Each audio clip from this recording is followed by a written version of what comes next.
Hello,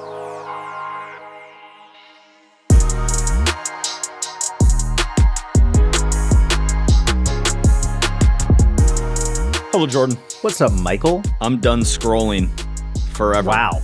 I quit. Actually. And I know I'm framing this somewhat comedically, but 8 years ago on the beach in Mexico in 2017, I just had this epiphany that I was done drinking alcohol, and I have drank 10 times max since that day, 8 years ago. I'm done scrolling. Like, I have the same visceral feeling in my gut.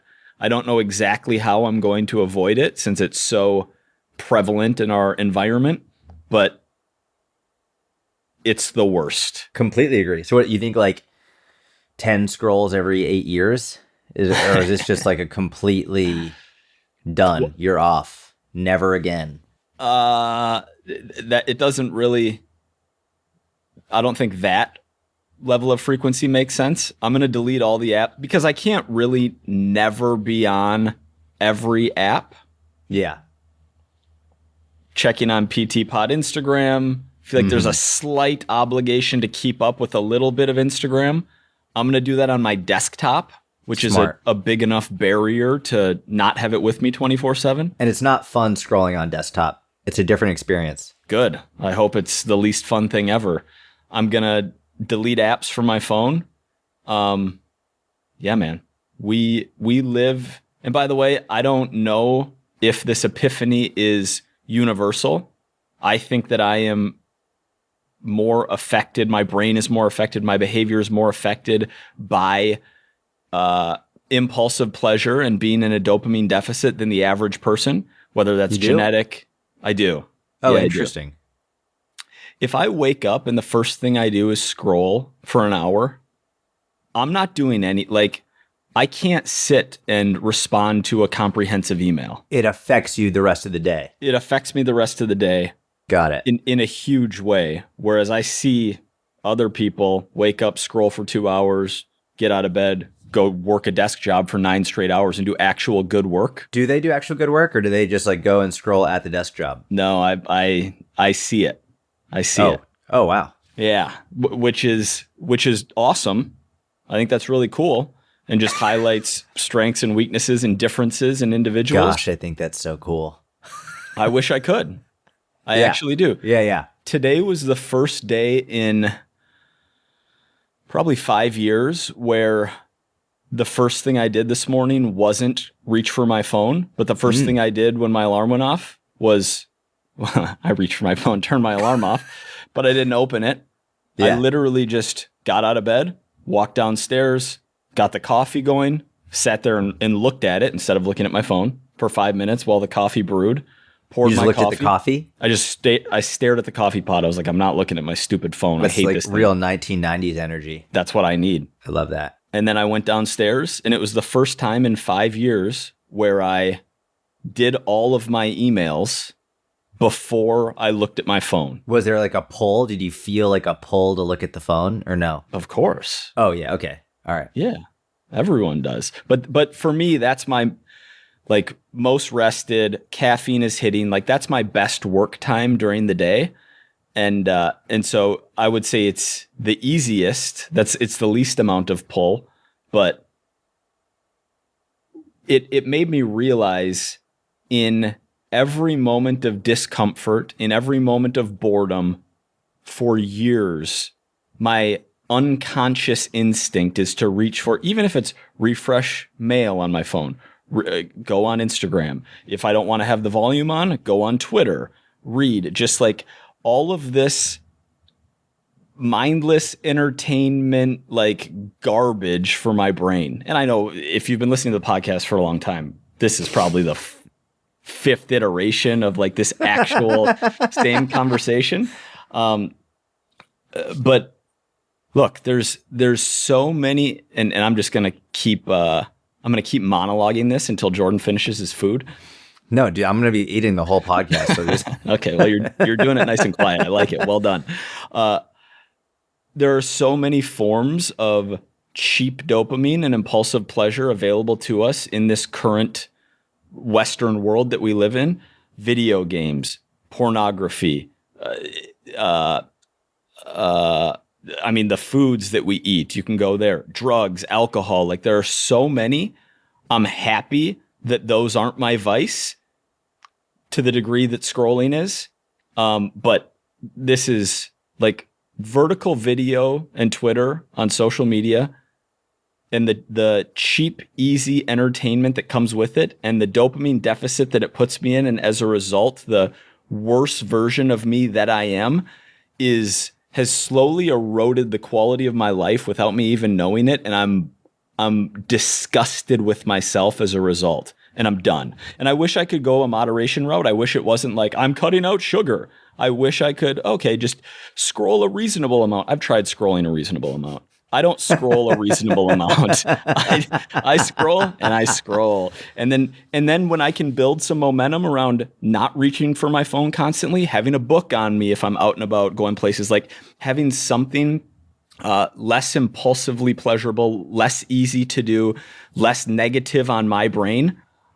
If I can do that for, let's say, a few weeks and then a couple of months, it becomes easier. And I build more willpower and I get strong. And like every area of my life gets better, but it's so easy to go back to. And yeah. Bro. My first New Year's resolution that I broke this year was no looking at my phone when I use the bathroom. I did it the first time I peed, and then I'm going to give you a huge break on this though, because I don't do any creating on my phone. I do zero. Like you're actually doing the marketing. I'm not creating on the toilet or even when I'm peeing. Sure. I'm fully scrolling. Just like I get 30 that. Seconds where I'm peeing is really like I really need something in my fucking face while I pee. Like, come on. I get it. But in general, I think if you're used to being on the app for running your business, it's hard. It's definitely harder to separate. It's harder for someone who's creating consistently to not consume on those apps because they're exposed to them more. For the rest of us, for people who are just consuming on the apps, there's no reason. There's no other than cheap entertainment and literally ruining our neurotransmitters. There's no reason. Are you going to replace it with something? Go Atomic Habit style? Yeah, that'd be a good idea. Yeah. Yes, I'm sure I will.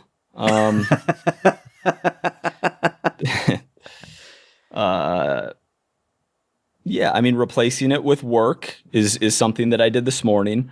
Replacing it with meditation, but how much meditation am I going to be doing? Replacing it with being present. So if you're on a 10-minute car ride, rather than like if you're sitting in the back of an Uber, rather than scrolling, like look out the window. Easier said than done, but just noticing what's going on in your environment. Is listening to an audiobook cool? Is that all right? Yeah. Yes. Listening to an audiobook is great. And I'll definitely do that during getting steps in during zone 2 cardio. That was another part of it. I was like, I should read a book. I can't remember. We talked about this last week or the week before. I'm like, I can't read long form anymore. I can't.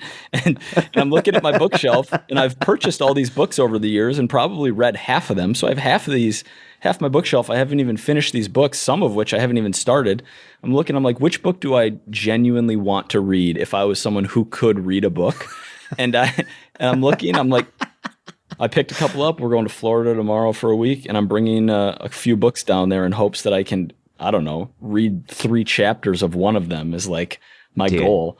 That's good. Do you have anything you want to share, or are you keeping them private? Oh, I'll keep them private for now. I had said on social media a while ago that like we don't have any family videos. I haven't seen me as a kid. No family videos. And my aunt had her husband, my Aunt Dee and Uncle Andy.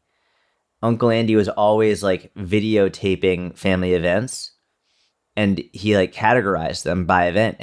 And she sent me the thumb drive with all these like family videos of like Rosh Hashanah and Passover and like my second birthday and third birthday, all this stuff. And there were some videos included of like my grandfather who I never met. He died before I was born. And like all these family events. And I was watching it last night, and the best part, or one of the best parts, there were a bunch, but one of the best parts is I was like, No one's on their phones. Yeah. There's no phones. I was watching them all around, and they were just all. Yeah, I was actually studying. What did these people do instead of be on their phone before phones? Right? Because as you're saying this, I'm like, what do you replace it with? And I said it. I was like, hold on. What do you like? What did they do? And it was funny because I was watching their behavior, and like I was looking for ticks. Like, what's a tick that shows they're not interested or that they would be doing something else? The most common one that I saw was looking at a watch. It was like, they don't know what to do.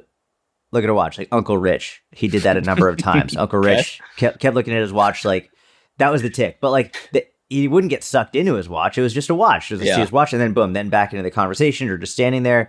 I think there was a lot more of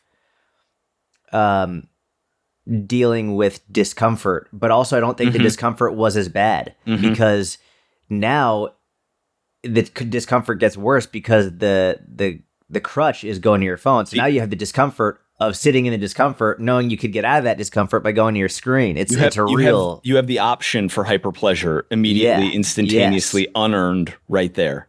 Yep. And they didn't then. Yep. That's so cool that you were looking at those videos from that perspective. I didn't notice it until, I don't know, 15, 20 minutes in. They were all around. So like it was my grandfather's birthday and they're all giving him gifts. And when one person was giving them the gift, that person was watching. But I was like, if this was another situation like now, if it wasn't your gift, you'd probably be on your phone. Like just looking at whatever, or if you already gave him your gift, then you'd be on your phone while they're giving them the other gifts. And everyone was there and everyone was watching and they were all like cracking jokes. And my uncle was making fun of my mom's gift to my dad. And it was very interesting just to see that dynamic without phone as an option. Yeah. But it's also difficult when you're hanging out with people who are using their phones. 100%. Because like it'd be much easier. And I was literally thinking, I was like, man, we're going to have to come up with a rule in my house where at a certain time, phones go in a bowl, no phones. Mm-hmm. Like that is going to have to be a rule at some point. So that like, especially during meals and stuff, like that's going to be a no-brainer. Mm-hmm. But or proximity to bedtime, maybe. There's like, yeah, for sure. I've heard people do that successfully. What you just said reminds me of. I'm actually not going to say who this person is because I want to keep. He listens to the podcast. And I want to keep his parents' anonymity for them. But he was telling me that he recently moved back, somewhat close to his family, to his hometown, and he was hanging out with his parents who are in their, I would imagine, 70s. And at least his dad, definitely. I don't remember if it was both of them, but definitely his dad. He was watching him, and his dad's essentially addicted to Facebook. Like, constantly. Like, barely looks up from Facebook. And I have... Boomer dads are definitely addicted to Facebook. Not to that degree, but I've seen my parents go from not using digital media to using digital media, over the last several, I guess like 6, 7, 8, 9 years now at this point. But if you think of 2025 compared to 2015, boomers weren't scrolling Instagram in 2015, and boomers are scrolling Instagram now. Oh yeah. And that's so true. And I picture myself in like, if I don't change anything about what I'm doing, I'm going to scroll my life away. I'm going to cheap dopamine my life away. And it's not just because sure, there's value in staying connected. There's value in like the bits of entertainment that you get. But for me personally, the downside, if you think of it in the Anna Lemke pleasure pain balance, and when you smash pleasure too hard, whether it's cocaine or whether it's scrolling Instagram or TikTok for 2 hours, after that, the balance is weighted towards pain.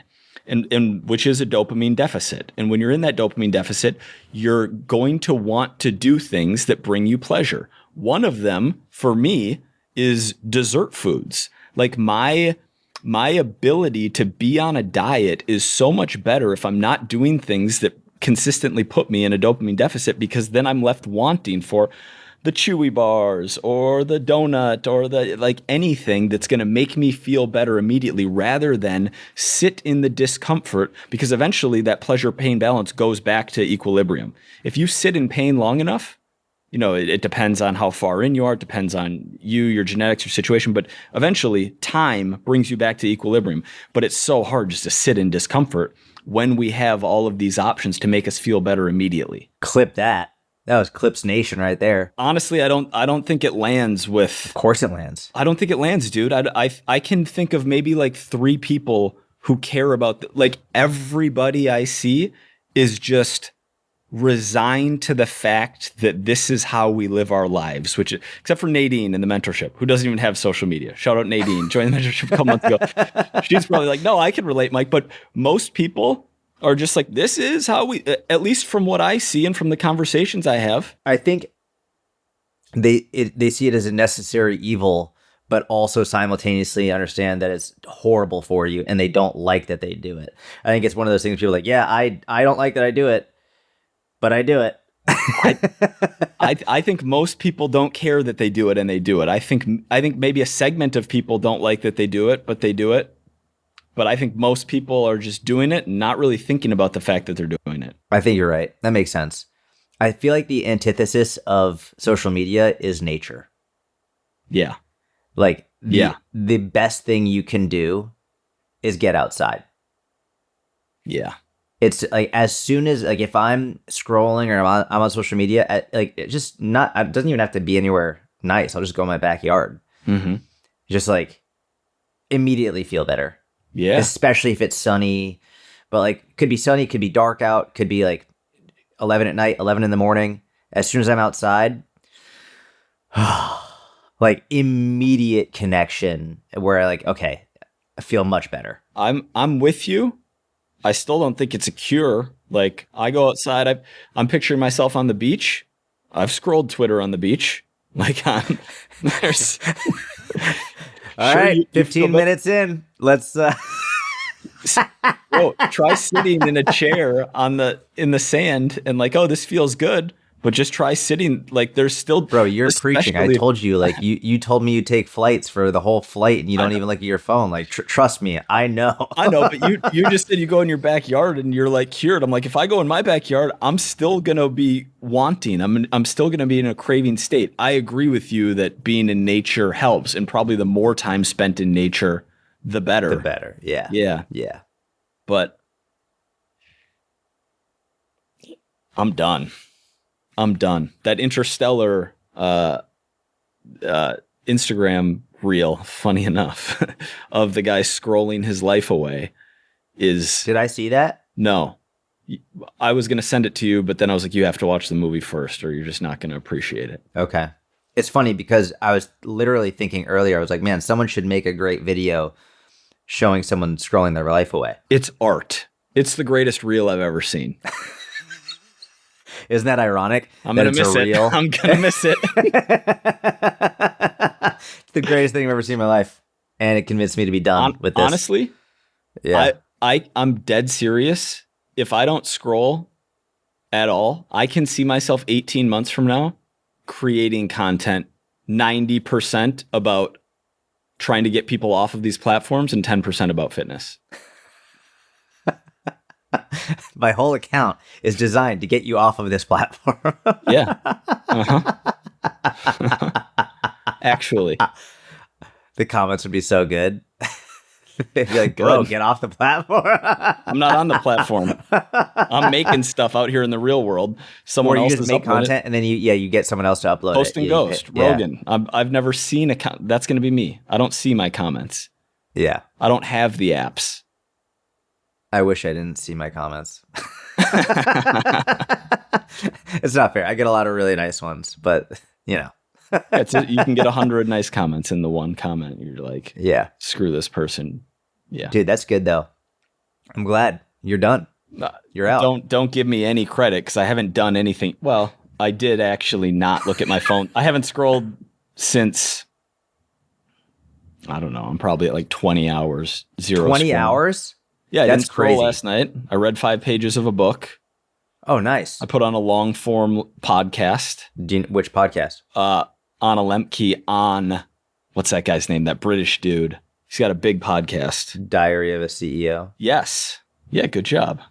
Yeah, she was on there 2 weeks ago, and I hadn't seen her do recent media, and I'm like an hour in. It's really solid. I like that. So that's where we're at. Oh, bro, you know what you've missed since you're not scrolling for the last 20 hours? What? Well, you missed the inauguration. The inauguration was more than 20 hours ago, so I didn't miss the inauguration. Oh, you know the internet is melting down because of Elon.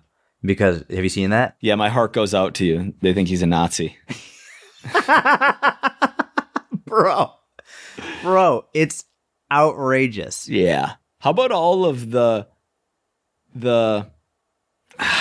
I'm debating whether or not to use this word, but this might just be like new mic, the cucked CEOs who are just kissing the ring right Dude, now. It's actually wild to see. Yeah. It's really wild to see all literally bending the knee, just like, we'll do whatever you say. It's Zuckerberg, it's really, yeah. Gates, like, Gates really was the most surprising, to be honest. Zuckerberg, it's been a process over the last few months, year and a half, 2 years, I think. I think he was hedging with MMA and his personal brand. Yes, yeah. To that crowd, but if Harris won, he was fully going Correct. in that direction. Correct. I'm just surprised that because the first time Trump won, they didn't do that, but the second time now they have, and it's an interesting. I don't know. Won the popular vote. The entire culture has shifted. Pretty soon, I'm not even going to know about this stuff. I'm actually kind of excited. Yeah. I hope one day I don't know about this stuff. It's a dream. I just think it was funny that all these people were being like, Trump is a Nazi. Not Trump. Oh, they say that all the time. But that Elon's a Nazi. He did the Nazis. I'm like, you guys are actually idiots. Like, you don't know anything about what this guy, like, as a Jew, it's just hilarious considering how much he's done for Israel. And especially post October 7 and how over the top supportive he's been of Israel and Jews in the United States as well. It's comical, the stuff that people will say and do to try and to fit their narrative. Yeah. Or just grab 5 extra seconds of the clip and hear him say, "My heart goes out to you." Yeah. and grabs his heart and then throws and it granted, out to you. It was too close. It looked, I get it. It looked bad, but I just think it was he's an awkward dude. And he was like, "I'm giving you my heart." And he did it in a really weird way. But it wasn't a Nazi salute. Shut up. Yeah. Especially because he gets piled on from the actual people Correct. who hate Jews. Correct. Hate Elon. Yes, because, exactly. Yeah. That's the issue with using that word so liberally, just calling anyone who disagrees with you a Nazi. It's because it removes the meaning of it. It removes the severity of it. Of course. Yeah, like anything. When you just call anybody that word, it's like same thing with you call someone a racist. It's like if you call everybody a racist, you now actually remove how awful it is to be a legitimate racist. Yep. We saw that over the last decade or so. Dude, I'm reading an amazing book right now. What's that? You're reading it? Hang on. No. I say reading. I'm listening. If I tell you I'm reading, just understand it means I'm listening. Okay. That's what it is now in 2025. Well, I just want to clarify because, okay. Because what book? You getting competitive? I'm not. Yeah, because I'm actually going to try to learn how to read again. No, I'm not sitting down and reading. I'm working out and walking and listening to this audiobook and driving and listening to this audiobook. It's actually distract yourself from the present moment. It's extraordinary. It's the first book I've read in a while that is not history. So I'll give some context. Number one, I like doing experiments, whether it was the Big Mac challenge or the blood sugar experiment, carnivore experiment. I like doing experiments, and I like when other people do experiments. One of my favorite books from growing up is called Black Like Me, where this guy I believe it was in the 50s or 60s. A white guy literally went through a process of tinting his skin so that he would look African American. And he went through the Deep South, went through Mississippi, went through all these areas and documented his life as a black man. One of my favorite books of all time. Incredible experiment, like extraordinary. Well, a woman, her name is Nora Vincent. She decided that she was going to run an experiment where she dressed up as a man. And she lived a whole year as a man. And she's actually, so she's a lesbian. And in her own description, she was a radical feminist before she did this. And she's documenting her experiences with these men from all over. And I'm only several chapters in, so I have more to go. Number one, her experiences are extraordinary. Number two is her writing is extraordinary. Her storytelling is extraordinary. It is an absolutely miraculous piece of work. And I'm only a few chapters in, so I can't say definitively by the end of it, but this is the first non-history book I've read in a long time that I am just absolutely enthralled by. Nice. What's her name? Nora Vincent. It's actually really sad. Nora Vincent. She I think I know the ending because I think I've heard of this. Yeah, it's not good. She did assisted suicide in I think it was a European country. Oh, I didn't realize Sweden, it was that. Switzerland, something. She in 20 I think it was 2022 or something. 2020 or 20 she killed herself by assisted suicide. So it was legal. Man. But it's been I've been trying to figure out why she did it, but and obviously it's not from her words, but from what I've seen, she was struggling with depression, and after she did the experiment, and she even spoke about it in the book, like she had a lot of guilt from doing the experiment because she inherently had to deceive people in order to do this. And she didn't give any names away. She didn't even give the cities away or the town names. Like, she changed everything, but she was like, I inherently had to deceive people. And she spoke about in the book, she was like, I had all these preconceived notions about these people. She's like, and she was like, I put myself on a pedestal because of these preconceived notions that I had about these people who lived different lives than I lived and who lived in ways that I wasn't aware of. I had all these preconceived notions, and come to find out, they're all like so kind and so welcoming, and like, and the way that they were brought up was different, and it was the ultimate form of being like, oh, we're all human. But she, from what I found, she was really, obviously, to kill yourself with assisted suicide, like, you're clearly struggling with something. Yeah. There was no like terminal illness or anything as far as I'm aware, but what's the name of the book? Unbelievably well written book. It's called Self-Made Man. Good title. Yeah, really, really incredible. I'm glad it's good. There's nothing like getting enthralled. It's a good book. Yeah, just great. So, did you see Zuckerberg looking down Bezos' wife's cleavage?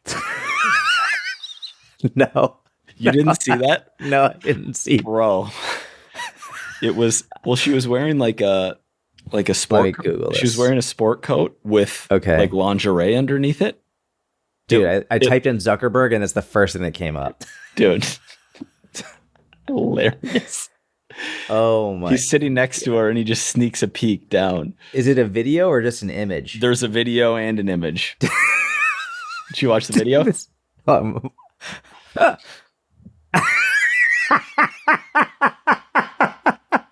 I can't believe you didn't see this yet. No, this did not come across my feed. Oh, you know what? You didn't see it on Instagram, did you? No, I probably saw it on X. They definitely are. Oh, yeah. Censoring it from Instagram because sure. Zuck owns it. Mm-hmm. He absolutely went, he was like, anything that shows this, you take down immediately. I haven't seen or heard a peep about it until you just said that. That's crazy. You know what? Real quick and hilarious, huh? But speaking on like a platform hiding something, I like to listen to these various cinematography, like YouTube videos that have motivational music during my workouts at times. I'll go through phases of that. There's one video that someone put together with music and clips from Braveheart that is unbelievable. And the title of it is Braveheart Freedom. And over the last 3 years, I probably watched it or listened to it during workouts. I don't know. I don't even know, 100 times. And I would just type in Braveheart motivation, and it was the top video that popped up. It was 9 or 10 minutes. Unbelievable video, by far the best in its genre. And I want to say this was sometime around the assassination attempt on Trump, where he got shot. The video disappeared. And I was like, oh, like copyright issue. There must have been something. Like they took this video down. I can't believe it. And over the last 6-7 months, there have been times where I'm working out and I'll search for it just out of habit. Is it there? It's never there. Over the last month, I'm like, I wonder if there's anyone else in this situation like me. So I type in Google, what happened to Braveheart motivation video Reddit? Like to see if there's anything about this. And there's not. No one had like made a thread about it. I was like, oh, that's disappointing. I go into Safari last night. No way. And I type in, I'm like, again, I was like, I think instead of Braveheart motivation, I typed in Braveheart freedom. And it populated a list of YouTube videos within Safari on my phone. And I saw the thumbnail. I was like, no way. Like the video's back. And I clicked it and it could play. I was like, wow, it's back on there. What the hell? So I go to the video and there's a few comments that are like, why did they remove this video from, I sorted the comments and there have hardly been any comments in the last several months. And it's got millions of views on the video. But the most recent comments were, why is this video hidden from search? Why is this video blocked in search? Like, why can't I find this video in search? And I search again in YouTube, Braveheart Freedom, Braveheart Motivation, scroll forever. It's not there. What the hell? So this unbelievably popular video, best in its class, in its genre, got removed as a search result from YouTube, and you can't find it in the YouTube app. That's so weird. Yeah. But you can on Safari. On Safari, I was able, I don't know, glitch in the so matrix. Interesting. Yeah. So for some reason, you know, much like before Elon bought Twitter, you know, Twitter was doing all this shadow banning that came out in the Twitter files. Instagram and Facebook have done shadow banning massive amounts over the years, even though now they're pro freedom, but massive amounts of work for the government over the years. And YouTube too, apparently is, I mean, not apparently, like it's obvious, but something that simple, like it's not like it's misinformation about something going on it's like a motivational video that's shadow banned. That's very odd. And if they're doing it to that, obviously they're going to do it to other stuff. More important stuff. Yeah. Yeah. Bro, have you seen all this stuff about Red 3? I saw that Red 3 and like beef tallow, or like Red 3 is getting banned, and what's the other thing? Beef tallow's making a comeback? Well, yeah, beef tallow has been making a comeback just because of I thought RFK did banned beef tallow, but also, banned Red 3, but then also mandated something around beef tallow. Was there a mandate around beef tallow? Someone, let's actually bleep his name out, please, told me RFK, like beef tallow's back in the French fries and Red 3 is banned. No, I don't think they've mandated. Let me look real quick. Is beef tallow mandated for French fries? I don't think that's true. No, it's not. It's not. I think that's his goal. That's what he's talking about. But that he probably heard that sound bite and just assumed that it was now mandated. It's not mandated. Okay. But Red 3 is now officially banned by the FDA. It's a whole big stinkeroo in the fitness industry. Like you have one side being like, yeah, this is a huge win, da, da, da, and the other side being like, what the fuck is wrong with you? It's very interesting. I literally, when I wasn't scrolling, because I was just laying there thinking before I got up this morning, thought of an analogy for this. Oh, wow. All right, let's hear it. Banning Red 3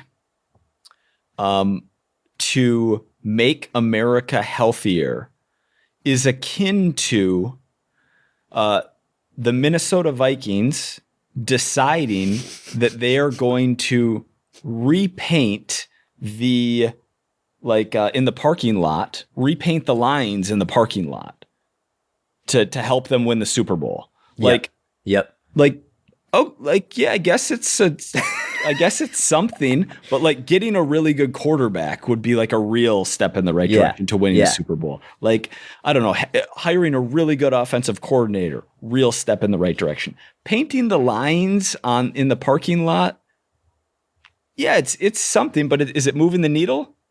No. Yeah. It's funny. I was trying to think of a good analogy, and I've used this one before, and I want to think of a new one, but it's like, imagine you're on the Titanic, it's sinking, and then as it's sinking, you're like, let's rearrange the deck furniture. It's like, okay, this is this is an absolute. Now, ironically, what I will say is, I'm all for them banning it. Like, I have no issue with them banning it, and I'm all for taking a cautionary approach. Like, that's fine.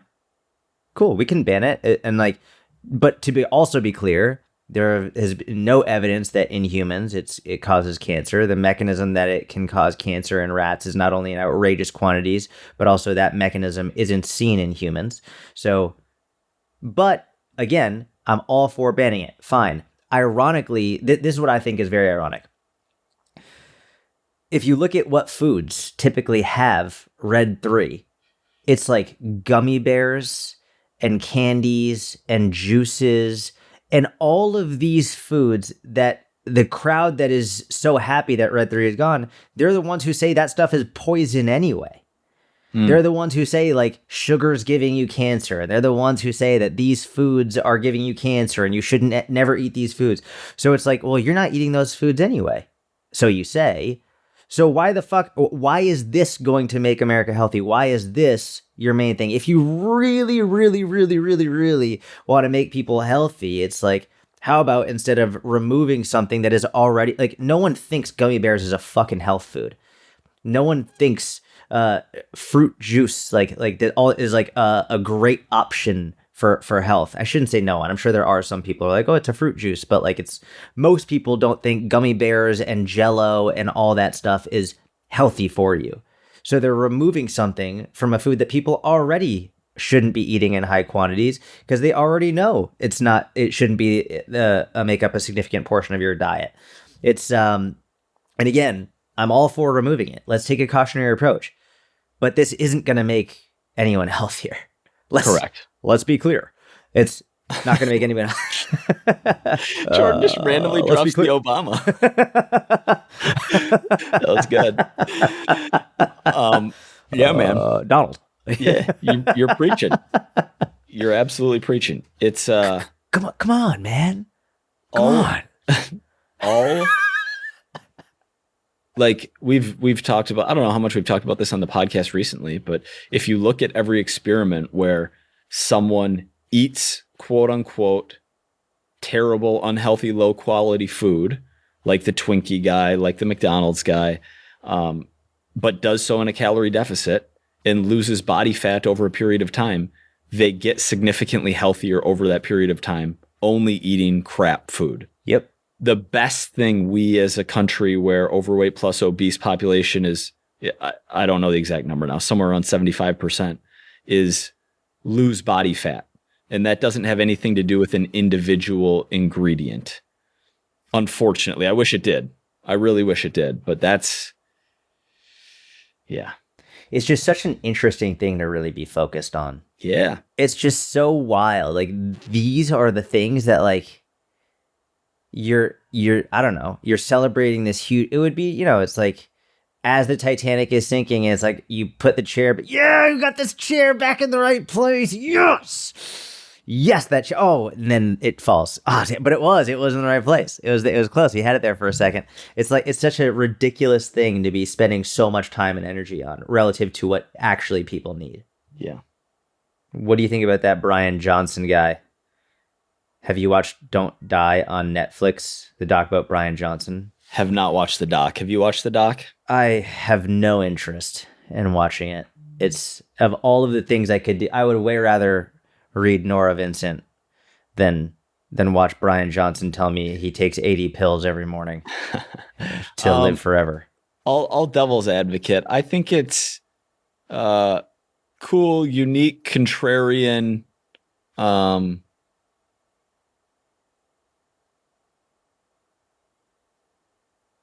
It's almost like trying to become an interplanetary species. It's like a goal outside of the the ability to comprehend of most individuals.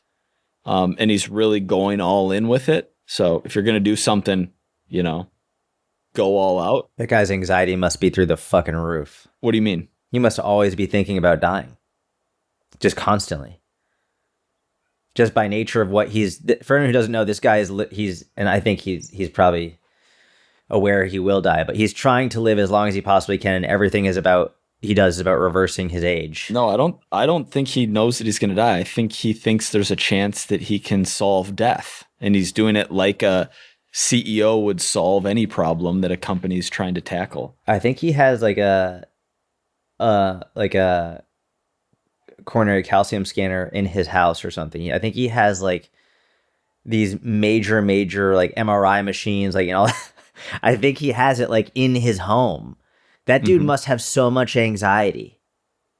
You can't do this without just being fearful all the time. And maybe I'm putting my own shit on that guy. Maybe that's what I'm doing. Yeah. But like, I don't know. I don't see how that's possible. How this guy is just constantly thinking about avoiding death and then not worrying about it. If he's doing it for the good of humans and like life extension purposes, then I can see him not being a nervous wreck all the time. If he's doing it purely out of his own self-interest and not wanting to die, yeah, I think there probably is a degree of anxiety associated with that quest. Probably a pretty high degree, but I haven't dug deep on the guy. I'm undereducated. You're overeducated, under-influenced. What do you mean? You just haven't been influenced, but you haven't seen his stuff. Yeah, or I just scroll over it really. You know what part of it is? It's like a beauty bias, because I think there's a Jordan keeps laughing at things that aren't funny. I think I know what you're saying. But it's not arguable that there is a correlation between health and beauty. And the guy, respectfully, because I actually do respect what he's doing, but he got way worse looking as he's gotten quote unquote healthier. I knew you were going to go down that route. That's why it's hilarious. Yeah. What do you mean? Like his skin or something? I don't even know that I can break it down to its attributes. It's just a gut feeling that I get seeing side by side images. And honestly, I support his quest, and I wish him well. Do you hope he lives forever? Do I hope he lives forever? No, I don't hope that he dies, but I don't hope that he lives forever. That's bringing the conversation away from like the interesting material, physiological, increase our lifespan into the metaphysical, religious, spiritual, like a mere mortal living forever is not something that I believe in. Got it. Yeah. Do naps count when you're calculating sleep? Yes. It's a great question. They do. I knew you were going to love that one. Good job. What? Why? How does that plan? Just like total sleep time? Nothing more needs to be said. Yep. That's exactly right. Will it stunt my child's growth if they lift weights before puberty? No. It's nice to have someone taller than me say that, because I'm not like the best advocate for it.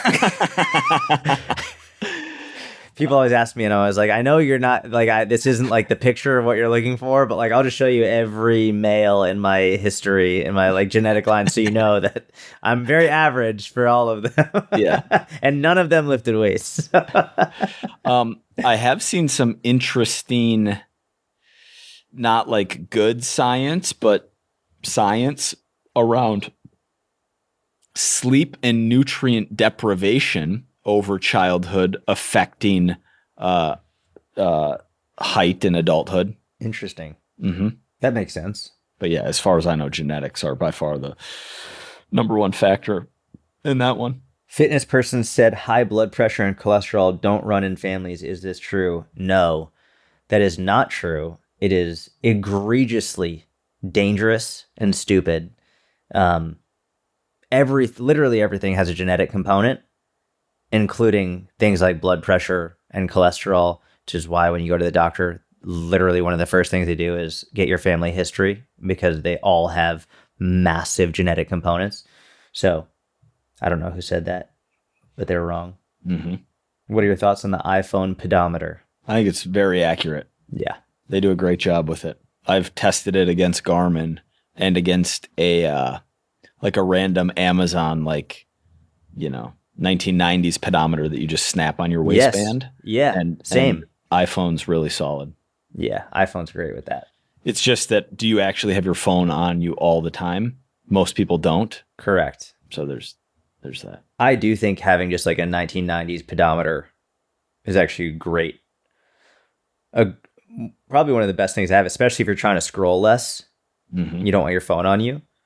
Mm-hmm. Just have that. And if you don't want to spend money on a watch or have a watch on, I got Mike a watch, but he doesn't wear it. So it would be nice if he had a pedometer if he didn't want to carry his phone. Yeah, I wore that watch for a long time. Told that story. I got Jordan a really nice iron neck that he doesn't use. I use it. When's the last time you used it? I'm Don't very lie. grateful. Don't lie. When's the last time you used it? A while ago. Yeah, over a while year. ago. It's been cold in the gym. So you haven't worked out? No, I've worked out, but not my neck. When I get back to jiu-jitsu, I'll do it again. You don't have to. I want to. It is a great gift. It's funny. It's a really good gift. It's funny. It's a funny gift. It's funny because I was thinking about it.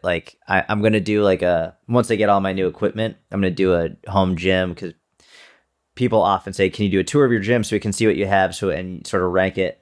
And I was literally planning what I was going to say. I'm I've paid, I'm not sponsored. I've paid for all the equipment. I was but the iron neck was a gift from a buddy of mine. That's literally talking about how I've paid for everything except for a few gifts, like the iron neck. Because you don't like the iron neck that much. I actually really thoroughly enjoy the iron neck, and I'm super grateful that you gifted it to me. Me too, bro. I loved my days with that watch. Do you use your iron neck? No, because literally all I do is scroll. But now, yeah.